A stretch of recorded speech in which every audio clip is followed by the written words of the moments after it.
Berita terbaru hari ini, Republik Indonesia disarankan segera lockdown. Berita ini saya ambil di detik.com. Sebelum mendengarkan berita yang akan saya bacakan, silahkan like video ini, komen video ini, dan jangan lupa subscribe channel ini. Wabah virus corona masih menyebar di Indonesia. Angka kasus positif virus ini sudah mencapai ribuan orang. Opsi mengisolasi wilayah alias lockdown pun makin gencar disuarakan. Lembaga Penelitian, Pendidikan dan Penerangan Ekonomi dan Sosial pun menyerahkan hal ini untuk menyelamatkan ekonomi Indonesia. Lewat keterangan tertulisnya, Ketua Dewan Pengurus LP3IS Didik C. Rahbini dan peneliti LP3IS Fakhru Nofrian mengatakan hingga kini pemerintah terlalu angkuh untuk terus menyatakan tidak mau melakukan lockdown. Pemerintah dengan angkuhnya menyatakan tidak ada lockdown. Sudah begitu banyak yang memberikan saran, tetapi nampaknya keras kepala. Ciri kepemimpinan seolah-olah kuat, tetapi menghadapi masalah dalam manajemen yang krisis, tulis kedua ekonom lewat keterangan yang diterima pada hari Minggu. Perlambatan ekonomi memang sudah tidak bisa dicegah lagi, tetapi untuk menyelamatkan perekonomian, tugas utama pemerintah adalah menangkal wabah corona meluas. Salah satunya dengan melakukan lockdown. Setelah itu, baru memikirkan kebijakan ekonomi yang pas. Perlambatan ekonomi tidak dapat dicegah, tetapi tugas pemerintah utamanya menangkal wabah COVID-19. Setelah itu, baru menangkal ekonomi agar tidak terjungkal menjadi krisis yang menyebabkan ekonomi rakyat terpuruk, kata Didik dan Fakhru. Didik dan Fakhru pun kecewa setelah saran dari mantan Wapres Yusuf Kala untuk melakukan lockdown ditolak pemerintah.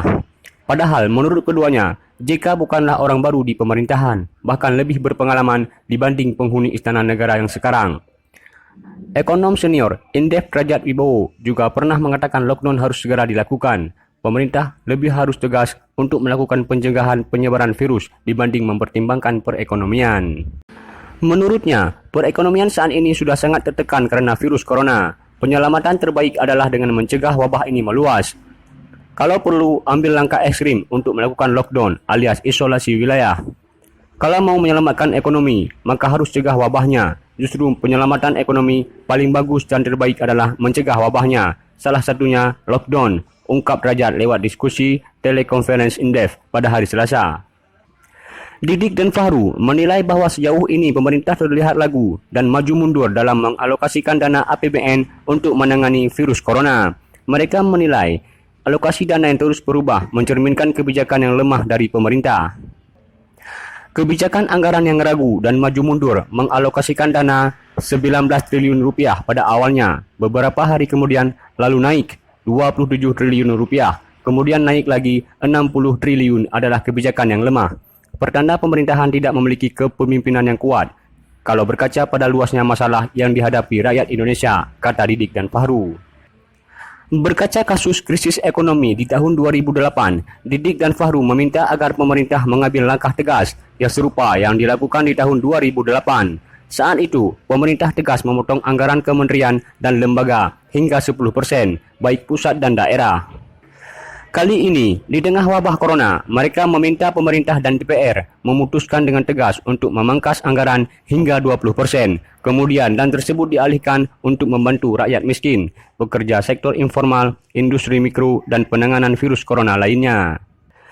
Pada tahun 2008, tidak ada krisis yang hebat, hanya terjadi perlambatan ekonomi, tetapi anggaran dengan tegas dipotong 10%.